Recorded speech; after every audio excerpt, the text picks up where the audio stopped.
बैशाख मेला तथा हरिशंकर महोत्सवर द्वितीय संध्या बलांगीर जिला खपराखल ब्लॉक प्रमुख तीर्थक्षेत्र तथा पर्यटन स्थली हरिशंकर चलिथिबा नृसिंह चतुर्दशी बैशाख मेला तथा हरिशंकर महोत्सवर द्वितीय संध्या कार्यक्रम अनुष्ठित होईछि।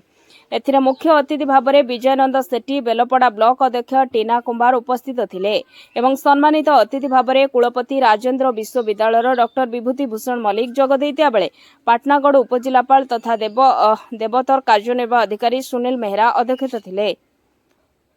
कार्यक्रम को अभय त्रिपाठी परिचालना करता बेले अतिरिक्त तहसीलदार सुर राउतराय धन्यवाद अर्पण करथिले। ए अवसर में प्रथम मंचरे सुर संगीत पाटनागढ़ भजन समारोह लक्ष्मीप्रिया गट्टीपुओ पुरी रामलीला मंचस्थ होइतिला। मंचरे माँ कलरा सुणी डेमसा ग्रुप रायगड़ा दुलदुली कला परिषद बलांगीर ललित डेन्स ग्रुप बलांगीर दंडनृत्य सांस्कृतिक कार्यक्रम को लोके उपभोग करथिले। बलांगीर जिलार बसंत मेहर रिपोर्ट लोकल न्यूज 7।